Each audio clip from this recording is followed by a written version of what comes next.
Pemirsa, masih bersama kami dalam Berita Banjarmasin. Bagi Anda yang baru bergabung, berikut Berita Banjarmasin utama hari ini. Seorang nelayan di Desa Pantai, Kecamatan Kelumpang Selatan, Kabupaten Kota Baru, Kamis sore lalu hilang diterkam buaya. Setelah belasan jam hilang, jasad korban akhirnya ditemukan pada Jumat siang 27 November 2020 lalu, namun dalam kondisi yang tragis.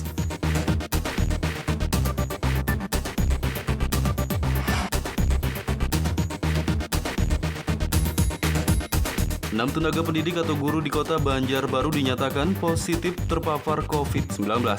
Untuk sementara sekolah ditutup dan para guru diminta bekerja dari rumah.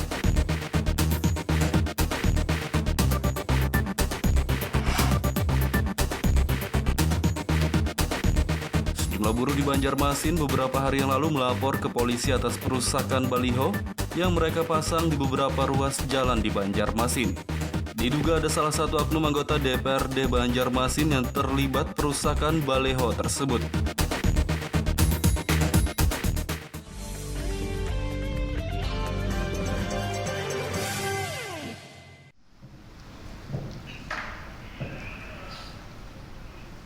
Sektor pariwisata di Banjarmasin diantaranya perhotelan dan restoran yang terdampak pandemi COVID-19 dalam waktu dekat akan menerima bantuan dana hibah.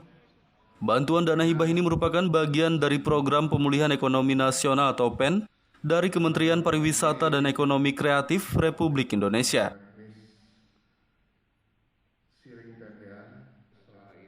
Kepala Dinas Pariwisata Banjarmasin Ihsan Al-Haq mengatakan, bantuan dana hibah yang didapat dari Kementerian Pariwisata dan Ekonomi Kreatif berjumlah sekitar 11 miliar rupiah.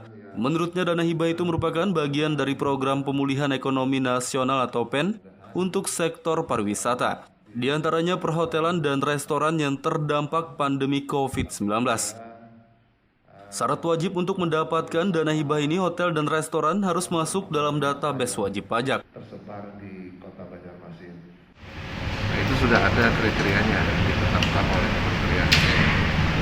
Misalkan harus badan usaha di Indonesia untuk yang pelaku yang hotel restoran harus berbadan usaha. Dan kemudian mereka membayar pajak.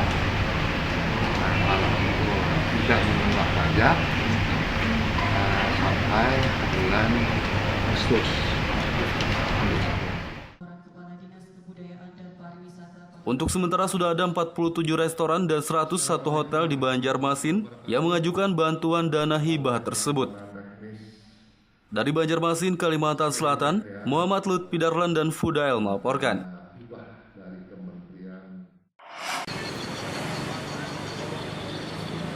Pada pelaksanaan Pilkada serentak 9 Desember mendatang, prajurit TNI diingatkan harus netral atau tidak memihak kepada pasangan calon manapun.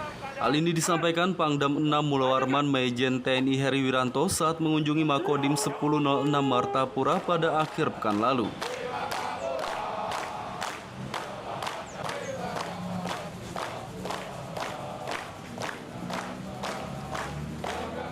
Selain mengingatkan prajurit TNI harus netral dalam Pilkada mendatang, Pangdam 6 Mulawarman Majen TNI Heri Wiranto juga mengharapkan pelaksanaan Pilkada mendatang bisa berlangsung dengan lancar, aman, dan damai.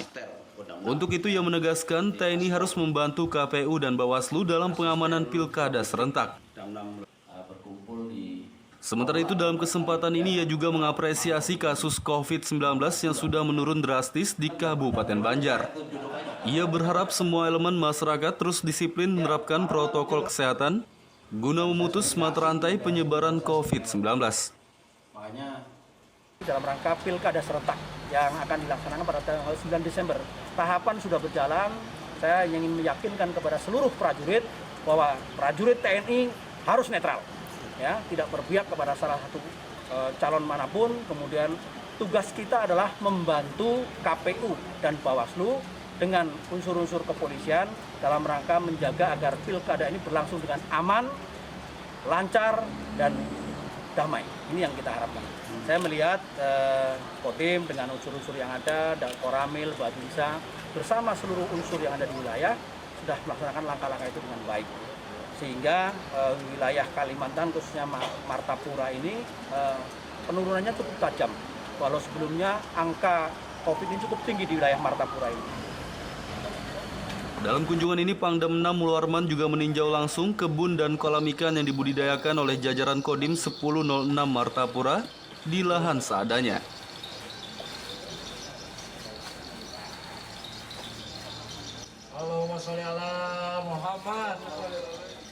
Dari Kabupaten Banjar, Kalimantan Selatan, Muhammad Lutfi Darlan dan Fahmi melaporkan. Mudah-mudahan sukses, lancar semuanya. Terima kasih. Salah satu rumah tradisional yang kerap menjadi kunjungan wisata saat ini yakni Rumah Ano. Rumah yang berada di tengah kota Banjarmasin atau tepatnya di kawasan wisata di tepi Sungai Martapura tersebut dibuat pada tahun 1925.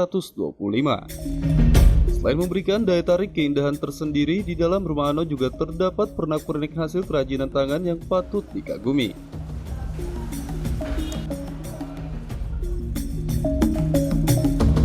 Salah satu tujuan destinasi di tengah pusat kota Banjarmasin yang dapat dijadikan pilihan bagi wisatawan untuk berkunjung yakni mampir di Rumah Ano yang berada di pinggir Sungai Martapura, tepatnya di depan Siring Jalan Per Tendean Banjarmasin Tengah ini. Salah satu rumah adat suku Banjar yang dibuat pada tahun 1925 ini awalnya merupakan rumah tua. Namun dengan ditetapkannya sebagai kawasan wisata Banjarmasin pada tahun 2012, akhirnya Rumah Ano direvitalisasi sehingga bentuknya semakin indah mempesona.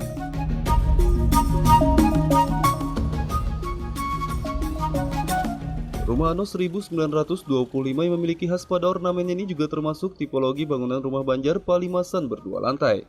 Hampir seluruh dinding bangunan dibuat berbahan kayu lin dengan polesan warna coklat mengkilat.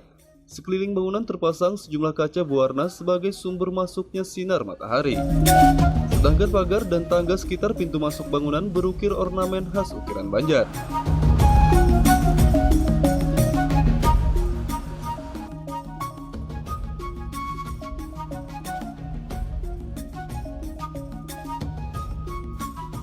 Salah satu staf pengelola rumah adat, Desi Dwi Lestari, mengatakan rumah adat Banjar ini merupakan kombinasi bentuk bangunan adat khas Banjar, yang mana pada lantai dasarnya terdapat pelaminan khas Banjar, sedangkan di lantai duanya merupakan tempat penjualan souvenir serta kafe Nanang Galuh Banjar.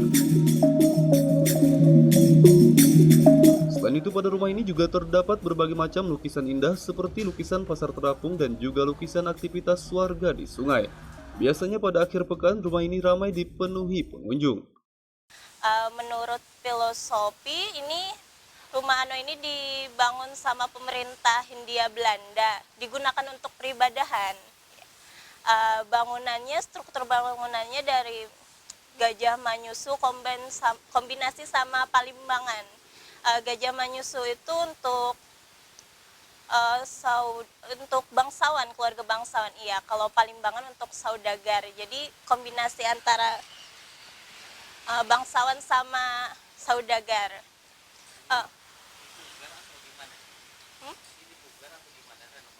Oh iya, direnovasi sama pemerintah Kota Banjarmasin. Dulunya didiami pribadi oleh keluarga Kusuma Jaya. Sebelumnya ya kalau lantai dasar itu digunakan untuk kayak jual-jual mie apa segala macam. Lalu pada tahun 2012 pemerintah resmi ini hak milik pemerintah ya, jadi dikelola itu buat dibuka untuk publiknya pada tahun 2015 sudah resmi dibuka kunjungan. Kunjungan yang ramai itu hari Sabtu sama Minggu. Soalnya di sini daerah sini Car Free Day sama kalau hari Sabtu sama Minggu itu ada pasar terapung, jadi lumayan ramai. Di Rumah Ano ini tak hanya keindahan ornamen dan berbagai pernak-perniknya saja yang disuguhkan bagi pengunjung. Di sini pengunjung juga dapat bersantai sembari menikmati berbagai macam jajanan baik berupa makanan dan minuman seperti kopi dan berbagai macam kue. Muhammad Lutfi Darlan melaporkan dari Kota Banjarmasin, Kalimantan Selatan.